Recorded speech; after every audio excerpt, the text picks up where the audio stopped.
Hey guys, welcome to another tutorial. Today I'm going to be doing a full scene tutorial for this Patronus scene that I did here. So it's going to include the scene setup, the lighting, the texturing, and some post work in Photoshop to get an outlook like this. Let's jump straight into it. So first of all, I want to come in and create a plane, and this plane is going to be our floor. So I'm going to name this floor. I'm going to make my plane 3000 by 3000, and there's a reason for this. I use quite high res textures, and it's a lot easier to map onto something when it's bigger than smaller. So with our floor, again, I'm going to make our segments 400 by 400, and that's because we're going to add the displacement to this, and it needs some polygons to work with. So come up and grab a displacer, put this displacer on our floor, and I'm going to make the height about 130, and in shading I'm going to add a layer. So I'm going to use two displacement maps for this. One to get some terrain, and the second one to create a bit of a hill. So in our layer, I'm going to go shader, noise, and you can see this noise is way too small. So in our global scale, I'm going to change this to like 5000, and now you can see we have some bumps and hills going on, but the noise I like to use for this is knacky. It's like halfway down the list, and you can see this looks really awesome. We have some hills and bumps going on. And you just want to come in and have a look around this and see if you can find a composition you like. What I like to do is create another plane and make this plane bigger, and this plane can act as our water level if we've got any water in this scene. So you can see any lakes or valleys, because this scene at the bottom I have a bit of water going on with some water mapping and wet mapping, so you can see it's darker, and we'll get to this eventually. But yeah, this is just how I like to visualize this and have a look and see if I can find a nice scene. So we're looking for a bit of a hill, and obviously if you can't find anything you like, if you come back into this and go to our noise, there's a seed here, and you can just change the seed and see if you can find something you like. I'm liking the look of maybe this here. I reckon this could make a bit of a nice scene. There's some water going on at the bottom. So I'm going to add a camera to this, so I remember where we were. And then in my second render view, I'm going to add my camera here so we can keep track of it.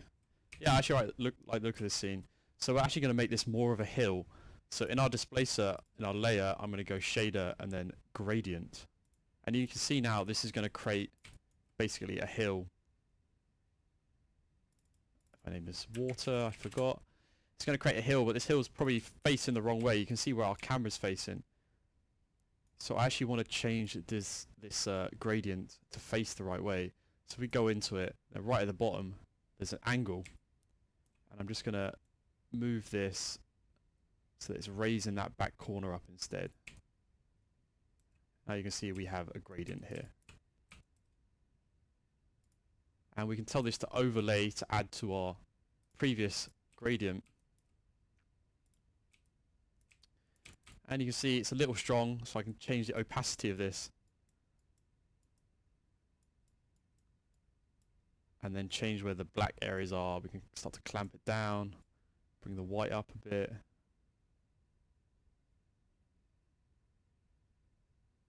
And I'm imagining our light sat on this hill here. A little bit of water at the bottom. Yep, I actually really like the look of this. So my camera's now where I want it to be. So if I right click my camera and go Cinema 4D tags, I'm going to add a protection tag to this. There's nothing worse than moving your camera and not being able to get the scene you want back. Awesome, so I'm going to hide my camera quickly. Great, good start to scene. Next up we have to texture this. So I'm going to go ahead and create a Redshift material and apply this material to my floor. Now, in this scene here, I use some 8K textures I have a bit of a library going on that I've accumulated over the years. But you guys want some free textures to play with, obviously, because I can't distribute the ones I have because I paid for them. So I've gone ahead and found you guys some. I'll leave the link in the description to this website called Polygon. Now, if you go to that link, you'll get this page here. Go ahead and create your account in the top right. It's absolutely free.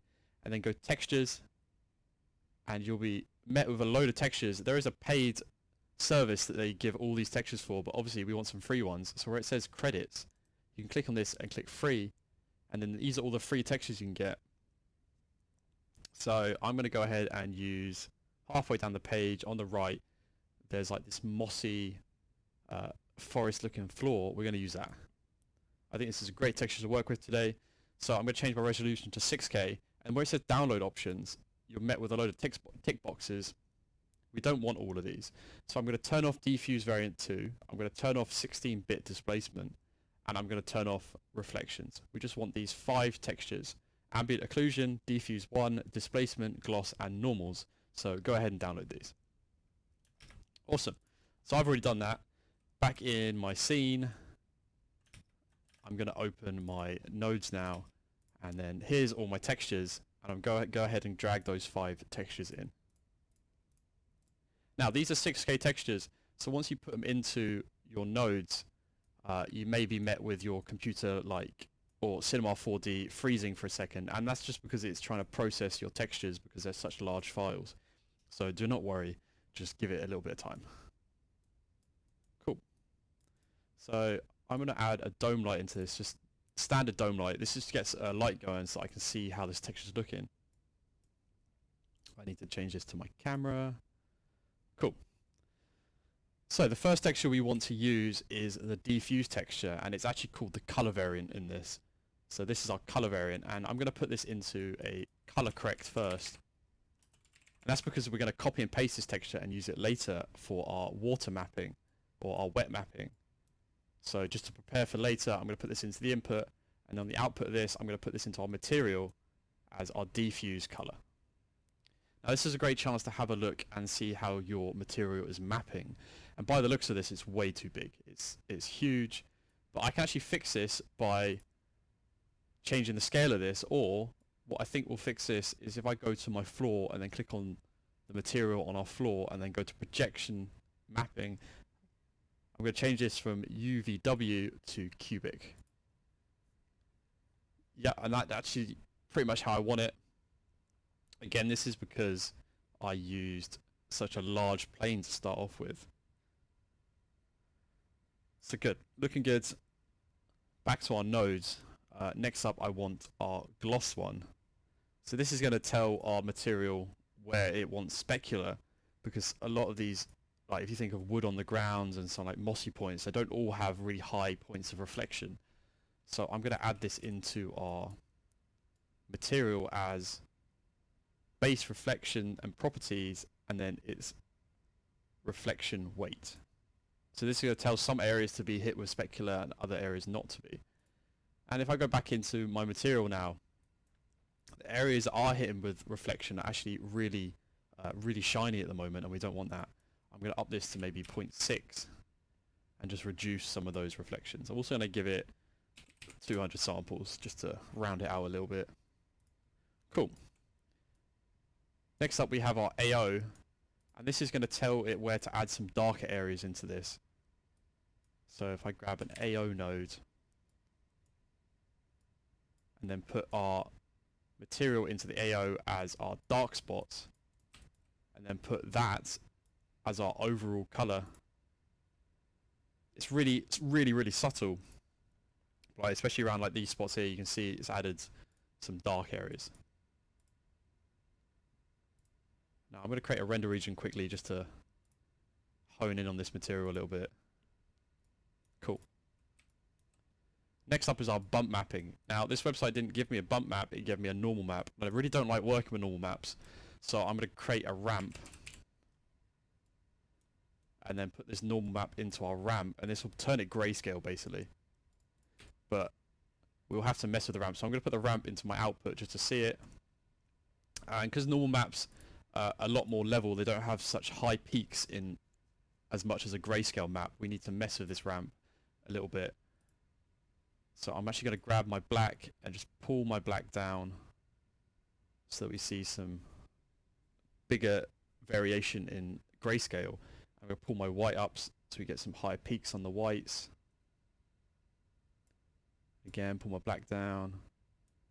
That's looking pretty good. So I think I'm going to put this into my overall bump map and then turn this texture back on. And I might just up my bump map height.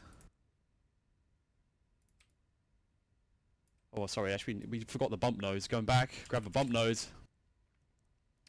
bump map.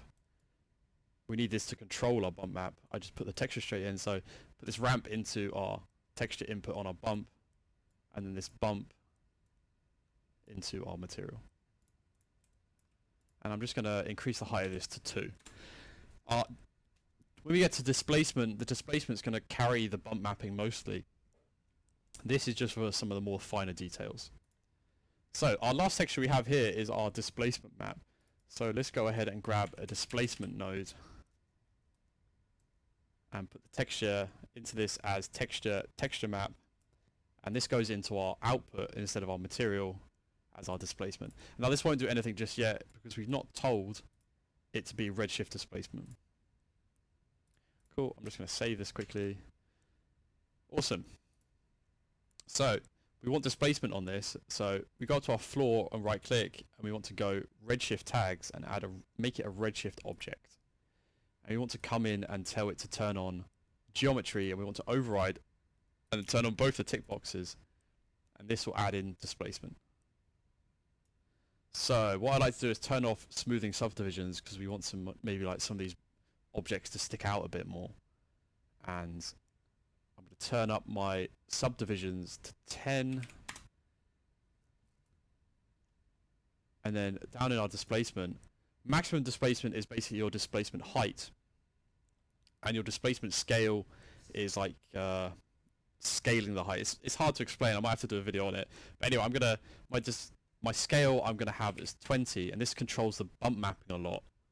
So you see now we have some bump mapping in this. I'm going to change this displacement height to 10. And you can see now we have a bit of a crazy floor going on. This actually looks really nice already. So if I go back and look at all of this, you can see now we have a great floor going on. And because of this, it's now moved our plane up slightly. So maybe our water is not how we want it anymore. So I'm going to come in and move our water up slightly. Maybe we want a bit of a bigger lake going on.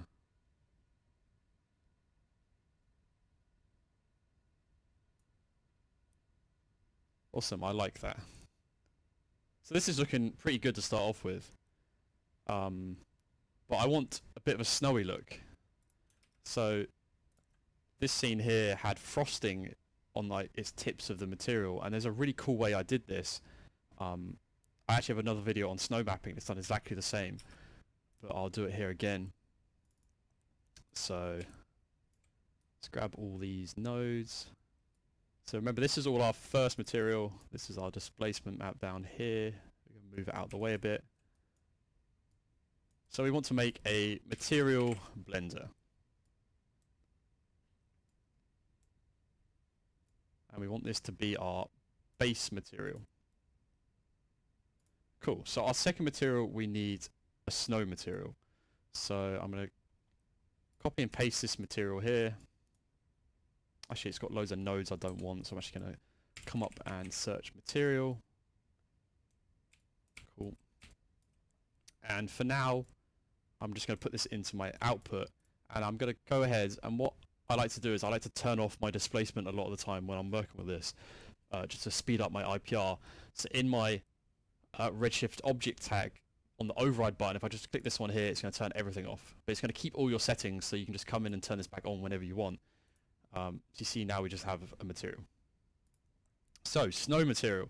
I have a snow material here. All I've done is gone into Google. Do I have it up? No, I don't have it up. All I've done is gone into Google and Googled snow material, and then tried to find a high-res texture, and this is the one I found. So go ahead and have a look through Google. This does have some silly watermarks in it, but you won't see them at all because obviously they're white and the floor's white. So yeah. So we're just going to go ahead and drag that snow material in and put this into our diffuse on our material. Turn on my IPR. And again, we want to look how big the material is. So it actually looks pretty good. I like where the bumps are on it. Maybe I might double this. So increase my scale to 2. We'll put 2 of this material in. Just make it a bit more dense. Yep, like that. And we need to change our roughness on this. So snow's kind of shiny, but not like overly shiny, so I might go like a 0.3. Yep, looking good. And again, put some samples into this. Cool. So we want to give this a bump map as well, so I'm going to grab a ramp and as well a bump map. And if we put this texture into our ramp and then our ramp to our output, and then I'm just going to clamp the black down to make our bump a little more prominent.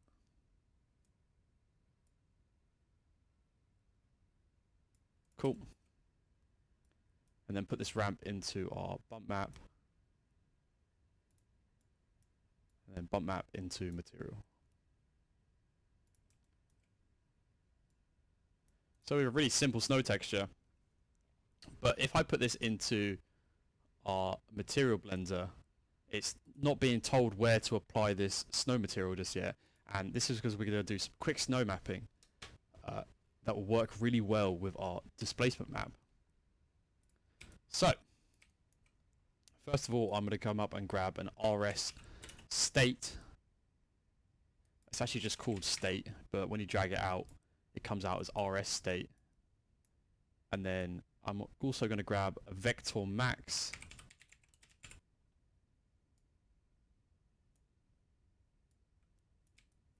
And then I'm going to put our RS state into output 1.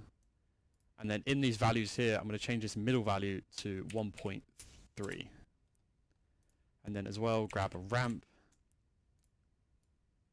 And this output goes into our ramp.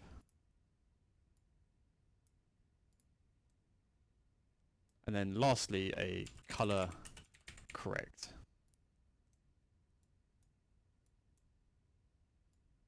And that goes in our input. And I'm actually going to go ahead and put this straight into our blend color 1. Now the color correct we need to mess with a little bit. I'm going to put my contrast up to 0.99 and I'm going to put my gamma up to about 4. Awesome. So now putting this back into our surface, if I turn on my IPR, we should see just snow absolutely everywhere still. And that's because we need to go ahead and turn on our displacement. So go back into our tag and turn on our override. And again, it's still just everywhere. But I'm going to isolate a section quickly. Frame area. So what we want to do is come into this ramp that's connected to our vector max and color correct. And I'm going to pull this black down. And if I've done this correctly, you should start to see we now have this texture peeking through with a bit of frost now on top.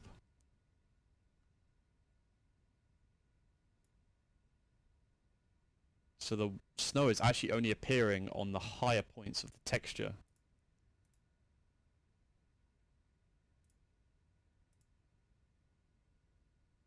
You see what I mean? And we can invert this.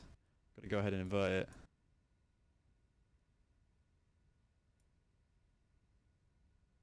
See what that looks like instead. Yep, I think that's actually what I want. So you now have this frost appearing on top of this this floor texture, this forest texture. I'm going to go ahead and zoom in again just to show you. Yep, looking pretty good. And obviously we've got the bump mapping coming through with our displacement and the original texture. Cool. So next up, we want some wet mapping, I think. Because what's currently going on in this image here is around the water at the bottom we have wet mapping, and it's basically the same texture copied, made darker, and I've increased the reflections on it to make it a lot brighter. So to do this, first of all I'm going to come back to my floor, and the issue with this is if I make my floor editable and then come into my polygon selection, it's going to level my floor out so the displacement's not applied, so I actually can't see where I want to apply this wet mapping. So if I go back, I'm actually going to go right click this and go current state to object, and then drag this floor to the bottom, and I'm going to turn off both the floor and the displacer. So now we have a floor here. We can go in and we can select all the any polygons we want. And what we're going to do is, let's find out, where's our camera? Camera's here. Okay. So what we want to do is make our selection a bit bigger, and we just want to go around the edge of where our water level is. Grab all these polygons.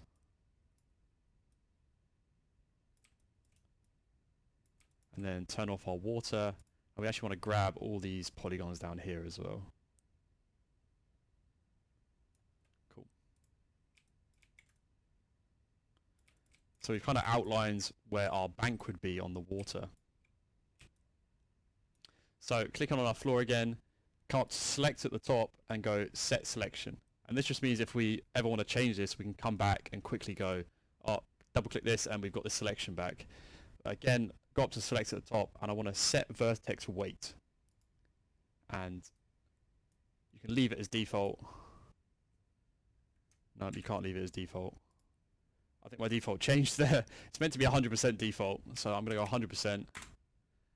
Awesome. And now you can see it's created this weighting around here, so it's actually created a bit of a gradient around these polygons. Cool. So back in our IPR now, back in our nodes, what we want to do is create a vertex map. So if you search vertex, you get Cinema 4D Vertex Map, and that's what we want. I'm just going to clean my nose up quickly, it gets a bit messy. So this is our snow mapping here, go back here, this is our base texture. So I'm going to go ahead and grab all of my base texture and control drag, and this is going to copy this. And I'm going to put this into my output. I'm going to come up and turn off our displacement again just to make our IPR quicker. And remember, we want this to be a wet map now, so we're going to go ahead and change what this texture looks like, get our color correct to make this look more damp, and yeah, you get the idea. So first of all, I'm going to reduce my roughness. I'm going to make this a lot shinier, so maybe like a 0.125, and then our color correct, I can maybe reduce the gamma and just make this darker. Up the contrast slightly.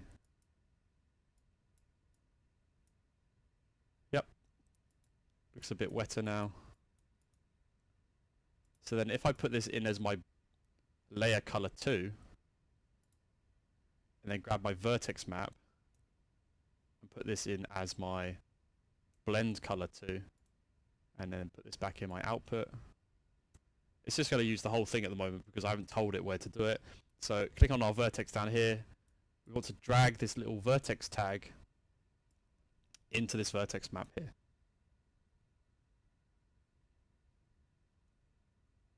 And you can see now it's made this wet map around the bottom. And obviously I need to come in and turn my displacement back on.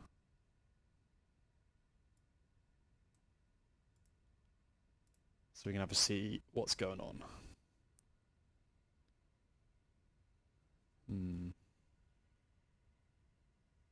So maybe I'm thinking this is a little high at the moment.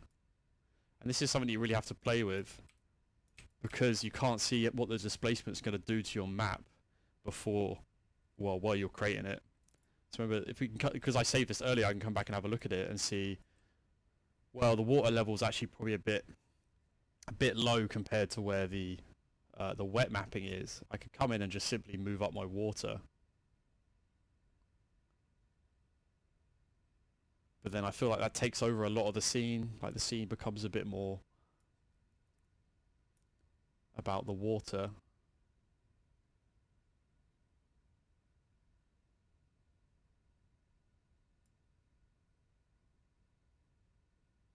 So I might just go back in to my selections and just reduce where this is being picked up. And then you click on your vertex map and instead go back and say set vertex weight, and this will actually update it. Oh, no, it won't. It does it sometimes. I'm going to delete the map and just create a new one. Set vertex weight 100%. And now we have this. And then if we go back into our texture, vertex weight, we have to drag this new map in. Cool. And then let's have a look at it. Yeah, this is a lot lower down now. I would like some snow like on top of maybe this little hill here. I think that would be nice. So again, let's have a look at this. So I didn't actually save this beforehand. Damn. Reduce the edges around here. Maybe reduce the top of this.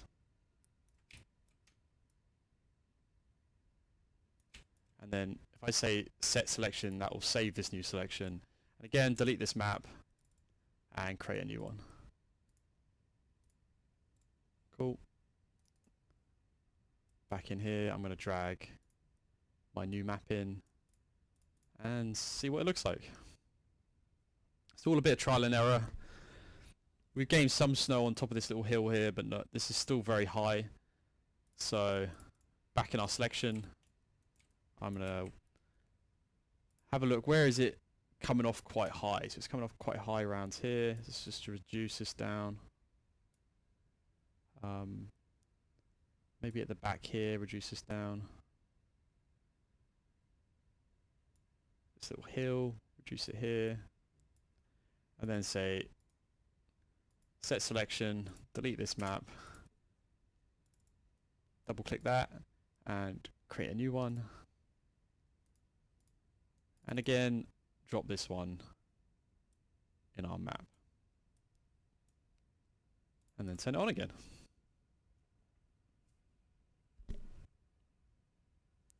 Yeah, I like that a lot better. We've got the snow coming down a lot further now. And it looks like just wet around the bottom of this lake. Yep, looking pretty good. So next up we want to add our point of light. So for this render I used a stag, but you can use any model you want. It doesn't particularly have to be high res. Since we're just using it for a light, it doesn't need any textures either. So best place I thought of doing this was going over to TurboSquid. I'll leave a link to this as well. And you can just go ahead and search any model you want. So if I search lion, and then up top left you can change price to free, and you can find some free models. This is actually a pretty insane lion for it to be free. But yeah, go ahead and download whatever you want. Like I say, we're just going to use it for a light, so it doesn't have to be incredibly high polygons or really good texture, because we can smooth it out and remove the textures. Anyway, so yeah, I thought I'd do a bear for this. So I already have a really ugly bear here. But like I say, we can mess with this in a second. So I'm going to go ahead and copy my bear into this scene. And I'm just going to place the bear where I think our lights might want to come from.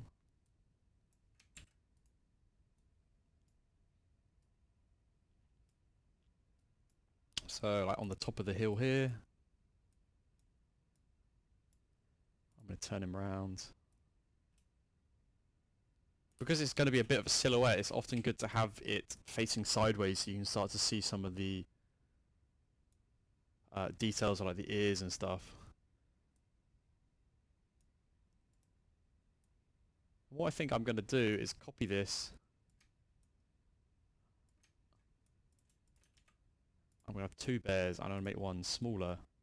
Maybe we have a little baby bear as well. And he can just sit there. Now, you see these guys are floating at the moment. I decided not to move them yet because I want to see where our displacement's going to put these.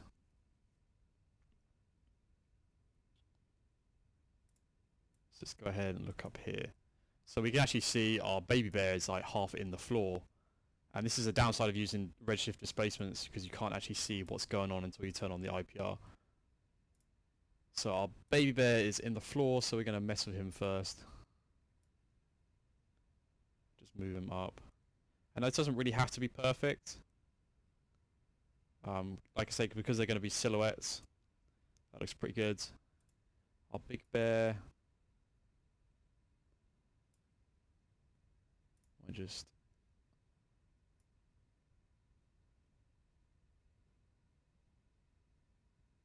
rotate him slightly. Again, we rotate the baby bear.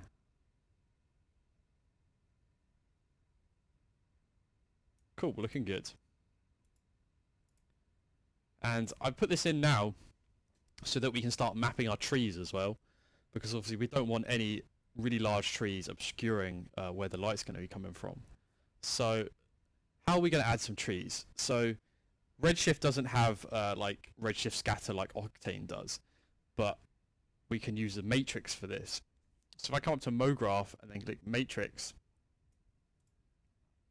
we're going to grab a matrix, and I'm going to tell this to be a object mode, and we're going to choose our floor. Now this is going to put matrices everywhere. These little white dots are where we're going to clone the trees onto. But at the moment it's covering the whole scene, and we actually just want it to cover the scene we're looking at, the direct scene. So we can come in and grab a selection of where we think our trees might want to be. Because we don't want them all the way down in the water, we can just start to select the bits up on the hill. Maybe I want some trees in the back, over here a bit.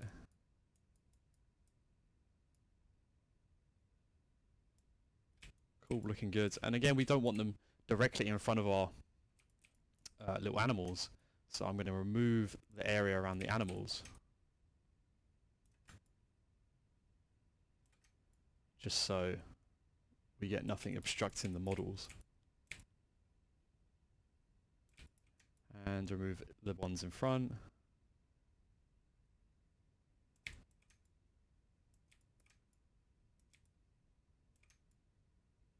Maybe we could like get a tree here.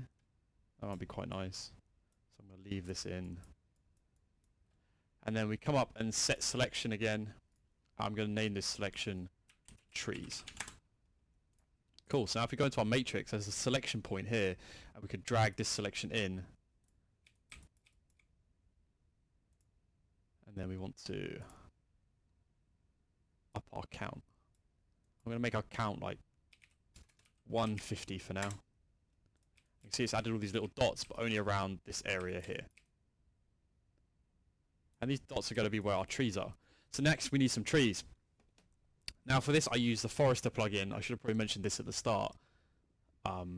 It's an absolute crazy plugin for like foliage and stuff. I really recommend it. But if you have any tree models, you can use these as well. Again, go on TurboSquid, maybe you'll find a tree there. But yeah, I'm going to use the Forester plugin. So if I come up to my plugins, and then go Forester and grab a Forester tree. And the tree I use for this one, if you are also using Forester, is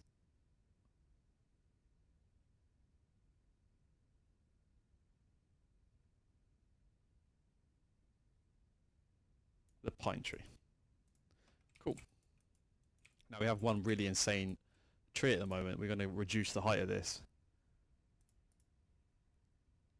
If I go render, if I go, what am I doing? Tree size, there we go, right here. We're going to reduce this tree. And because it's already like pretty much where our plane is, we can judge just how big this is going to be in our viewport. So if you make it too small, we start seeing the top of the tree, and I don't really want to see that. Maybe we just want the trunks. So I'm going to make this like 0.7. Cool. Now we have a material for this, but neither of these are Redshift materials. If I highlight both of these and then come up to Redshift materials and then tools, I'm going to convert and replace materials. This is just going to turn them to Redshift materials. So if I come into the trunk now, I can actually up the roughness because trees are not very shiny. So like 0.8, give us some samples. Cool. There's currently no leaves on this tree, so it doesn't really matter. And is this applying correctly? Yeah, it is. It's just not updated in the viewport. Awesome.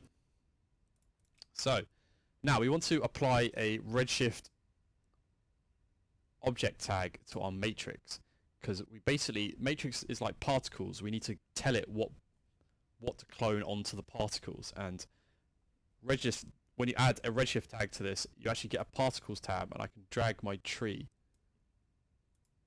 in here once I turn it to custom objects. And then the issue is this tree won't actually disappear, so what I do is I just drag it out of scene. We might use it later. If I want to add a specific tree somewhere, we might use this one later to add it in. So let's go ahead and turn on my IPR with these trees being cloned. And they're currently being cloned in the complete wrong direction. And there's a few things we can do here.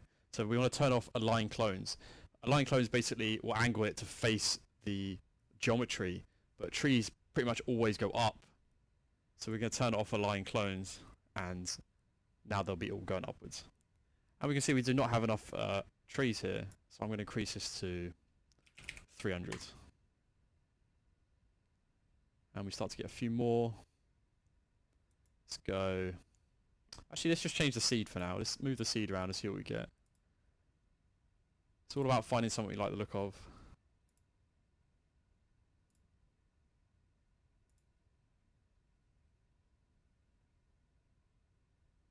I actually quite like that.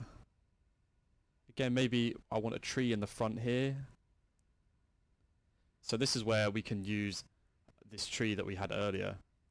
And I'm going to go ahead and place this in where I want an exact tree.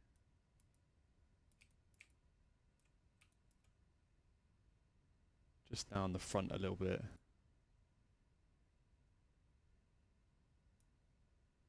It's actually blocking the baby one.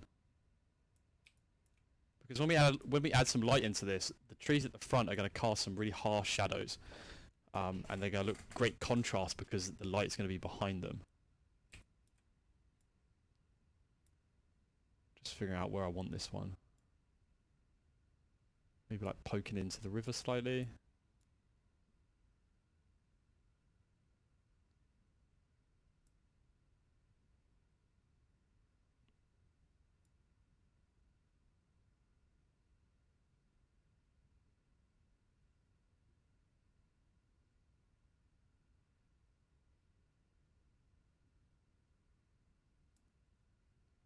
Cool, yep, like the look of that. So now all these trees are looking very uniform at the moment. And also these bark textures have no bump mapping on them. So if we come back into our texture that we have on our trunk, and I'm going to go ahead and grab a ramp and a bump map. And this, like I did earlier, so I can turn this texture to a grayscale map. And maybe we clamp the black down slightly. Not too much. And then I'm going to go ahead and make this our bump map.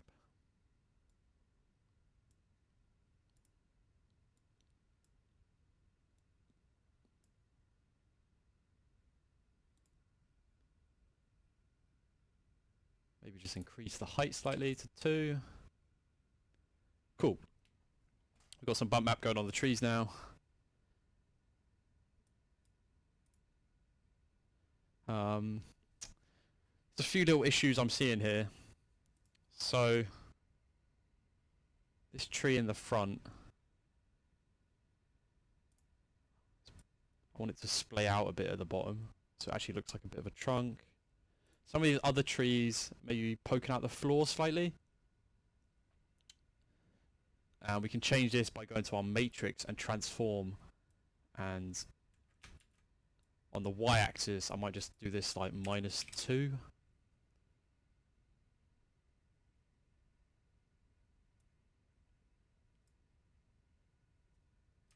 Yeah, -2 looks good, and it'll just pull these trees into the floor slightly.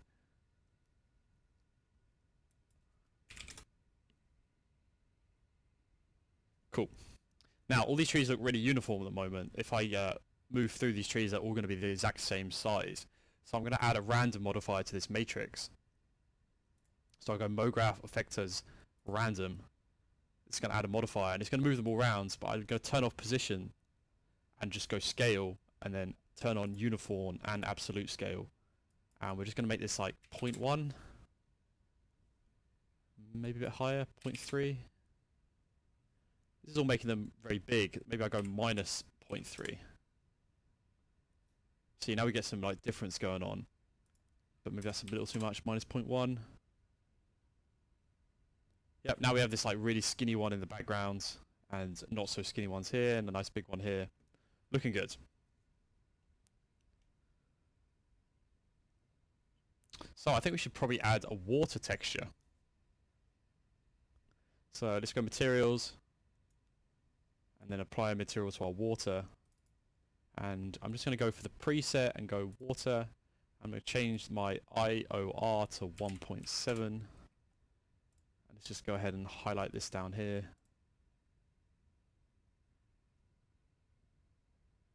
Nice, we've got some pretty cool reflections going on. I want to maybe blur these reflections out slightly, so I go 0.125. Get some nice blurry reflections. Put some samples into this. Now, if you want to make this like ice or something, you could go ahead and add some bump mapping to this. So if you go onto Google or something and then Google like, I don't know, ice texture or whatever. So I gone ahead and done this and found like this texture here. It's like ice on top of a lake or something. So if I go ahead and just pull this in, obviously you could leave this as very clear water, or you could add some like insane reflections into it. So this texture actually looks a lot like this, but my bump mapping on this was quite high. So let's go ahead and see what this looks like. This is way too big, so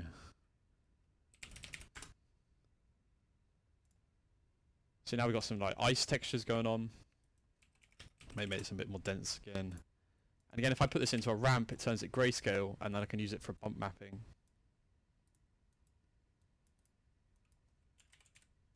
So grab a bump map.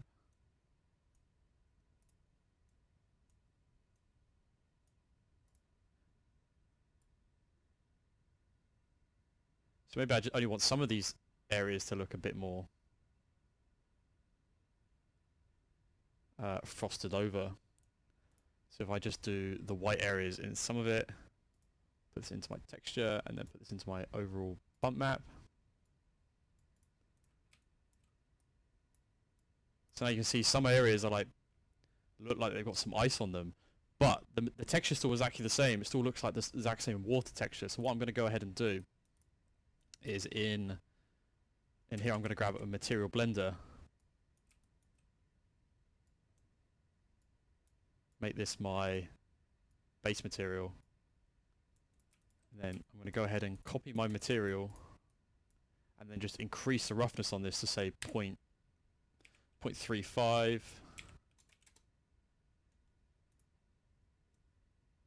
See what that looks like. Yeah, we get a lot rougher look. So then if I copy what I'm using for the bump and then use this as my blend color, it's going to apply this rougher texture where the bump is. So now we have these like slightly frosted over bits. Awesome, looking good. Maybe I'm going to reduce my bump slightly. It looks a little high at the moment. So maybe like 0.5.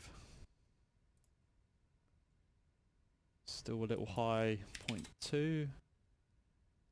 Don't want this to be crazy prominent. Yep, looking good. So back in our final actual scene. This is starting to really add up now. So I'm actually going to go ahead and change my composition slightly. I don't like how my camera's sitting, like my bears are not like directly in the middle. So the way I like to do this, if you go into your camera, there's a composition tab and you can turn on grid. If I enable this, and you can turn the amount of squares up. But say I have like squares here, you can see these bears aren't sitting directly center. So I'm going to go ahead and just move my composition slightly, get it in like the top quadrant, like centered off. Just make it a bit more pleasing to the eye. Turn on my IPR again. Yep, that already looks better, I think. Because now we'll end up with this big hard shadow on the right, and we now see the other side of this tree here, and then this smaller tree on the left should catch some light. Yep, this is looking pretty good. I'm pretty happy with this. So next up, I think we start to work on our environment, because this is basically fully laid out now, so we need to work on our lighting and environment. Let's go ahead and turn my composition off. Get rid of that. So up in my render settings, I'm going to go ahead and add a GI quickly. I'm going to say this is brute force, and I already have 2048 samples here. That's my go-to starting number, so we're just going to leave it at that. And then I'm going to get rid of my dome light, save it quickly, and I'm going to go and create a area light. And on my bears, I'm going to go current state to object on the bears, and then I'm going to hide these. And then if you've got more than one object that you're using for a light, you can go ahead and say connect and delete, and this is going to make one object out of them so I can use it for my light. So I'm just going to make this, put this under my light, and then on my area light, if I come down to the bottom, I can make this a mesh, and I'm going to go ahead and drag my bear into it. Cool. Actually, I tell you what, we're missing something. I've jumped a step ahead quickly. So I'm going to go ahead and drop a dome light quickly again, and turn off my area light. We are missing some grass. Now it's very subtle. This one is a lot more prominent. You can see the grass down the side. This one here is a lot more subtle, but I think you can really see it in some areas, and it adds to like the ambience of it. So I'm going to come up and grab a Forester multi-flora, and then I'm just going to choose, let's go wild grass patch. This is going to add a load of textures. I'm going to get rid of all the ones we're not using, and this texture here, again, tools and convert and replace. And just to start off with, we're going to grab a color correct, because if these grass leaves are being caught by frost, they're not going to be as green. They're going to be a lot less saturated. So let's find my grass. Where is it? So this is our grass patch here.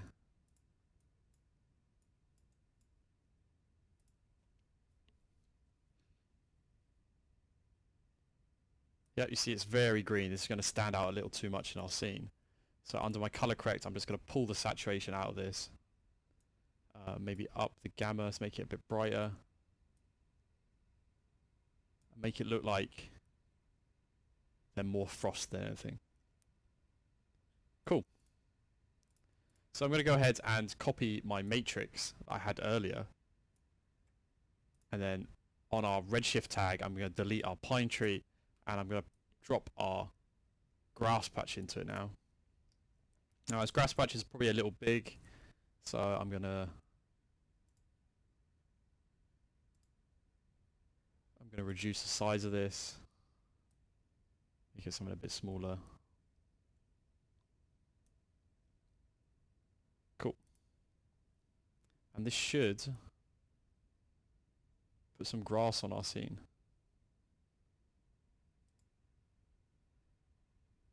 But we obviously want a lot more grass than we have trees, because it's now applying the grass in the exact same spots the tree is in. So if I pull this grass out my scene, let's go into this matrix that's controlling our grass, and we're going to tell it to clone maybe 700, and then we're just going to change the seed so it's not matching our trees exactly.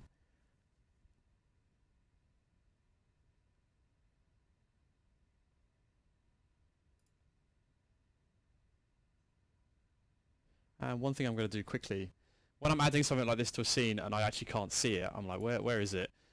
In my material, if I go to my overall, I'm going to just give this an emission weight, and turn it to a really bright like red color. So then when I render this out, it'll be really easy to see. And I can start to hone in where my grass is. See, we have red here. This is where the grass currently is. So the issue right now is it's using the selection that the trees are using. And if I remember, this is the selection here. It's not putting grass in this middle section. So actually losing out on a lot of places where I think grass should be. So we're going to go ahead and add this back in. And then click off that and then click back on. So we're not highlighting our old selection, and I'm going to go select and set selection. This will create a new one. I'm going to name this one grass, and then the grass matrix, I'm going to grab this and drag this selection in. Right, let's do some quick cleanup just to keep track of things. So I'm going to group our matrix and our tree together by Alt G, and we're going to name this trees. And then the matrix and the grass, Alt G, and we're going to name this grass. And then these two I'm going to grab, and then Alt G, and name these matrix. And the cloner is currently affecting both our matrix, so I'm just going to leave that in the top of this. Cool, let's clean this up a bit. So now we have a lot more grass, and it's being applied in the middle sections. So let's go back in.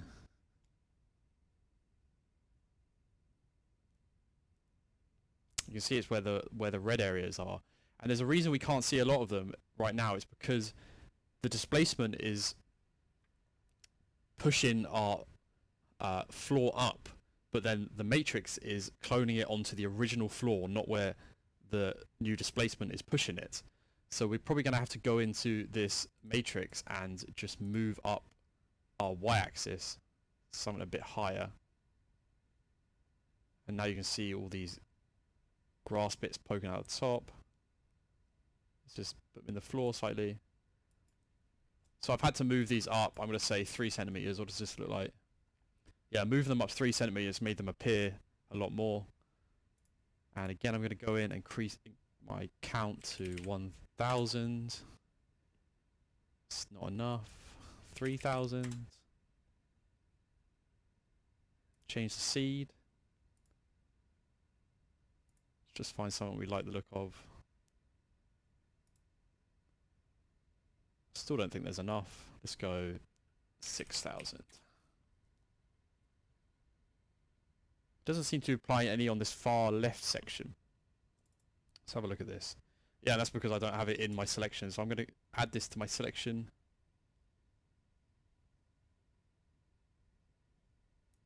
And then just set selection to update, and you see it's already added more matrix in.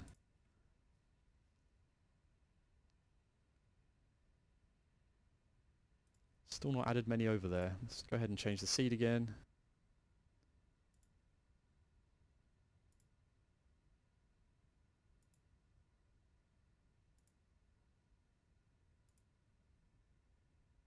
Oh, this one I like the look of. This is looking good. Maybe again I want it maybe around the bottom of this tree here, so this adds a bit of selection around here. And then again, update our selection. And it hasn't added a matrix in this time because I probably need to increase the count. So let's go 7000. And then see what that looks like.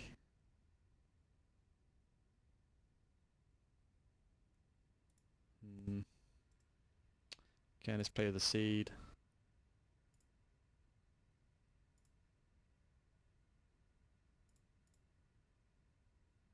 Okay. I'm going to go back to that seed I had earlier that I like the look of. So this one I think looks good, but we're missing, I think it'd be nice to have one below this tree here. And again, I'm going to do the exact same thing that I did earlier and use that one that's not being clones. It's actually the real object. So we've got it over here. And I'm just going to go ahead and place this into my scene.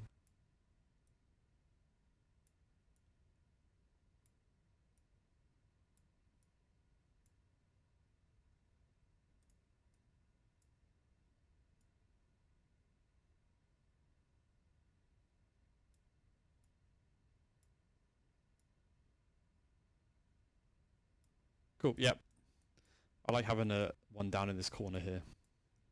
And now that we know where they all are, we can go ahead and turn off our emissions, get rid of this, turn it back to its normal color, And it's very subtle, but it adds all this foliage around. And also you can come in and add different things. You could add actual like actual flowers and such.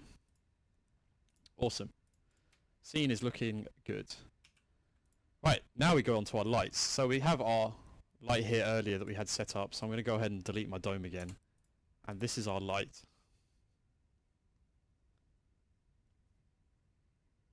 And we want to make this light visible because it's going to be a silhouette. So I'm going to go ahead and make this visible at the bottom. And you can see I really like the reflections, how they appear in here. It just needs a lot more samples. So I'm going to increase this to 2048, get rid of some of the noise. And we can choose what color we want this as well. So, what color did I do these ones? That's a red, a blue, maybe a green. Yeah, green looks nice. This is really nice reflection we're getting on the water down here as well. Right, we just need to add an environment instance now to get some volumetric lighting. So I'm going to come up to my area light and make the contribution scale 1, so we're telling it to add volume to this. And then my samples, I'm going to make this 4096, really up those samples, get rid of any grainy noise going on. So let's come down and create an environment. And then in our scattering, I'm going to make this 0.01. Now, my PC is not much of a powerhouse, so I really have to judge this by what I might think it will render out as. It looks pretty good. I'm going to turn... Really, the best thing to do is change what the phase is here. This will basically determine how much of the background we see and how far this light is coming down.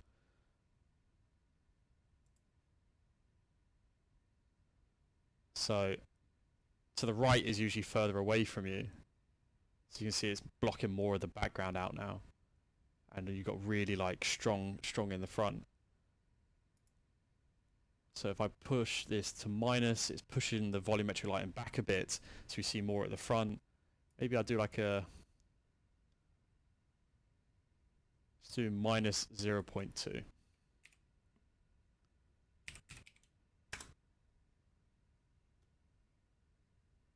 0.4. I want to make sure I can see these trees in the back. Yep, this is looking pretty good. I like the look of this. We've got this big hard shadow on the right. Cool. We're getting pretty much ready to render this out now. Make sure all of my settings are good. Cool. So I actually just really don't like this bear. I'm realizing this bear is pretty ugly. The model for it's not great. So I'm going to get rid of my bear. I'm going to just hop back into Turbo Squid quickly and find something cool. I'll be back in a second. So after much deliberation, I've ended up with a cat. For the main reason, the silhouette of a cat is very noticeable with the ears. So just keep this in mind when you choose something. Anyway, there's something I quickly want to show you before I render this out and jump into Photoshop. Is I did some test renders of my silhouette, and you can see the silhouette was appearing very blown out. I progressively made it better and better. And I did this by reducing my phase back on my environment back down to 0. Remember, the phase controls how close and far away the volumetric lighting is to you, and depending where your light is and your camera is, you really have to mess with this. But as well, in my area light, I reduced my exposure to -2, and this is something you just have to play with and maybe do some bucket renders to try and find what is good for you. So remember, in your IPR you can choose a section, and then you have a bucket render, these little squares here, so you can bucket render just this section out to see what your silhouette looks like. Anyway, let's get into my render settings. So in my render settings, I'm obviously doing this for Instagram, so it's 1080 by 1080. But in my Redshift settings, I increased my unified samples to 128 and 256 to try and clean up a lot of the noise the volumetric lighting is going to be pumping out. In my optimization, I increased my reflections and my combined samples, but reduced my refractions because we only have that water at the front, and it's probably, because it's going to be the darkest point on the scene, it doesn't need many samples for the refraction. My GI is obviously brute force, and I'm running 2048 samples on it. And lastly, I've got automatic memory usage, and in my systems, here's one thing I usually do, If I come down to systems and then bucket render, you can choose bucket size here, and I increase the size to the maximum. If you think about it, when you render something out, it's got a certain amount of buckets in it depending on the size, and the more buckets there, when it goes from bucket to the next bucket, it has to process it. So the bigger the buckets, the less buckets you have, the less processing power it actually needs. Overall, it's a minuscule detail, but might mean a lot in the end. Anyway, I'm going to render this out, and I'll see you in Photoshop in a minute. So we're here in Photoshop. First thing I always do when I pull an image like this in is just go down the line on all my color corrects. Start with brightness and contrast. Maybe I just up my brightness slightly. 20 seems good. Again, up my contrast. 20 seems about good. I usually keep these two about level, unless I'm going for something a bit crazy. Levels, I want to pull up my black on this, I think. About 15. I can pull down my highlights, but it starts to really like blow this out of proportion. Awesome. Curves, I'm just going to go for a linear contrast curve. You could do a custom curve on this, but I think just linear contrast is a bit subtle on this. Exposure, I'm just going to ignore for now. And vibrance, just put a little bit of vibrance in. And then our hue and saturation. The great thing about having an image like this, where it's done off one colored light, is you could change the hue of this and it will change the whole image. So you could end up with any color you want, which really, in fact, it didn't really matter what color I rendered this out as. I've done previous ones that end up completely different colors. I might go for like a turquoise on this. That might be quite nice. Awesome. And then color balance, you can start to add a little bit of heat to this. You can put some reds in this. Might keep this quite subtle. Just heat it up slightly. Put some yellows. Awesome. So now we can start to work on some overlays and other things. The first thing I always like to do after this is drain the colors out the corner. A lot of my images, people notice that I reduce the saturation on the corners of my images to really pull your eye into the center of the image. And I think it makes a big difference, especially in images that use volumetric lighting like this. So the way I do this is I come and grab a circle, and I make this circle the size of my image.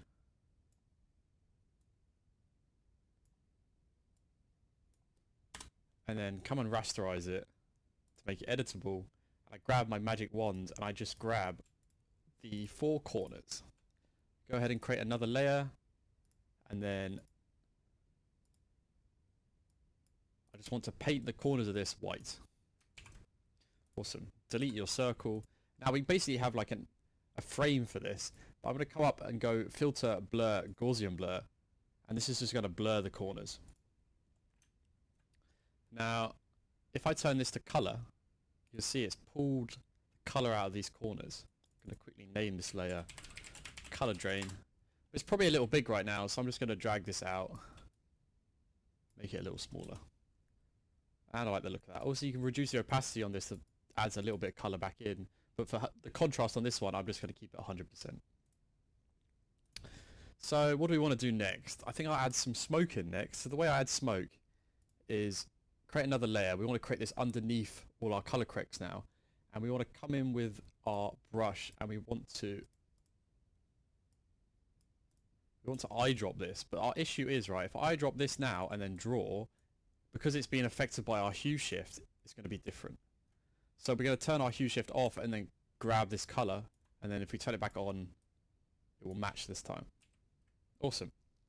So I'm just going to come in and draw where I think I might want some smoke. You don't have to be too precise for this. Maybe some behind the tree. Awesome. And again, filter, blur, Gaussian blur, and I'm just going to blur this out to add some smoke in. Now you have to think about where the smoke is. For example, I want this smoke behind the tree, which means I can just come in and I'm just going to remove it with my eraser from in front of this tree. Same up here. And then reduce my opacity. We want this to be quite subtle. Just add a little bit of ambience to it, but not crazy. So like 15%. And again, you turn it off and on and see what it adds. Yeah, quite like that. I'm going to name this smoke. Next I'm going to add a glow to this guy.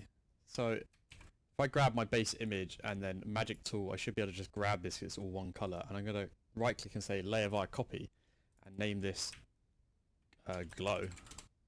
And then with my Gaussian blur again, I'm just going to blur this by like say 5 pixels. Yep, seems good. And then reduce the opacity down on this. Turning it off and on to see how it is. It's probably a little too much.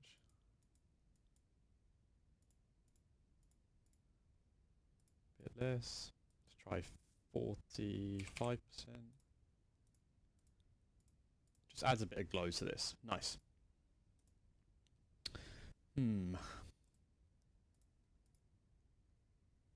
What should I do next? So I might add some grunge mapping to this next, and maybe some rain. Let's do some grunge mapping. So I pull some textures up. So I have some grunge mapping here. You go on Google, you can Google grunge mapping and you'll find this sort of stuff. I have quite a big library of it. And I'm just going to drag this in, and this is going to add some textures to our volumetric lighting and just a bit of like grain on the image. So if I say overlay and then drop our opacity right down, you want this to be quite subtle. You can see it adds it into the volumetric lighting. You get some grain on like this black trees here. It's probably still a little strong, maybe like 3%. You want it to be quite subtle. Awesome, quite like that. So let's add some rain next. So I have a rain texture here, and you basically want to Google like rain overlay, and you'll find things like this. And I'm going to flip this. It doesn't matter that it doesn't line up at the bottom, but I'm going to turn this to screen, so it's going to remove the black on it and just keep the white. And the reason I don't want it lining up at the bottom, or it doesn't need to line up at the bottom, is I'm going to add a mask to this, and then add a gradient to it, to just remove the bottom. Just got to find out how strong we want this gradient. Probably a bit stronger.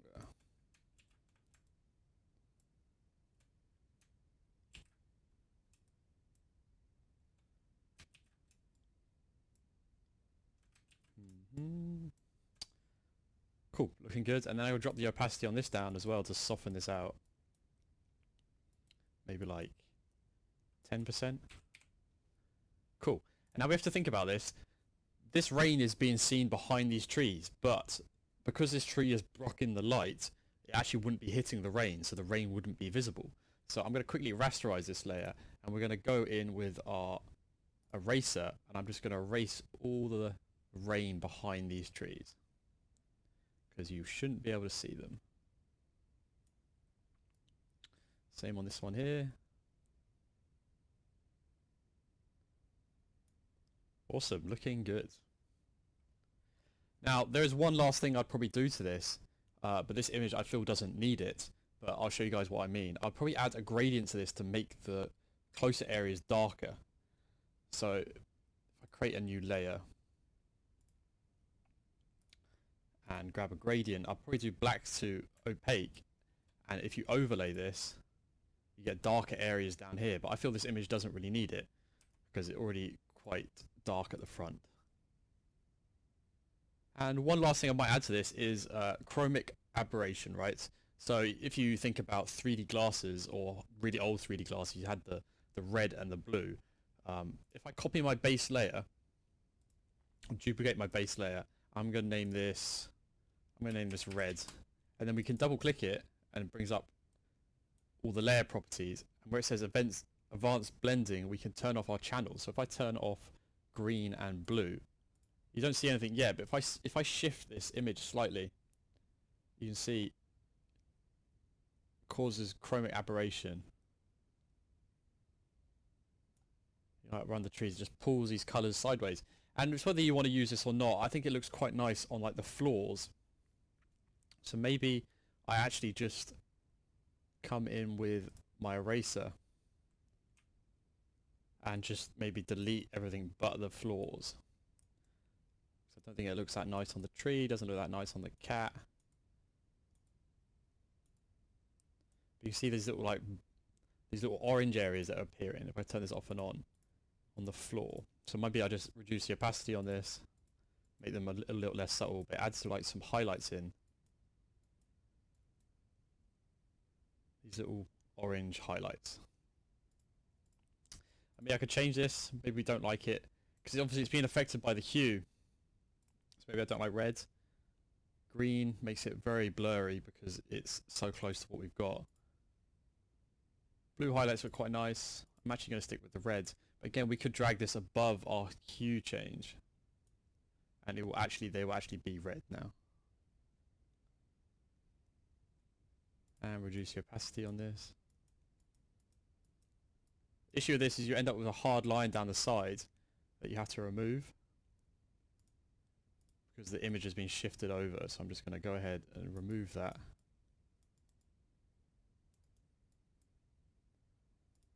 Awesome. Might make it a bit more subtle. Just warms it up slightly. So yeah, I think I'm pretty much done with this. Maybe just increase the brightness slightly. You've got to think about where you're going to be putting this. If you're using this for Instagram and you're putting it on a screen, you don't need to make it as bright. But if I was using this for print or something, I'd probably brighten it up a bit more. So yeah, hopefully you guys created something cool. Thank you for watching.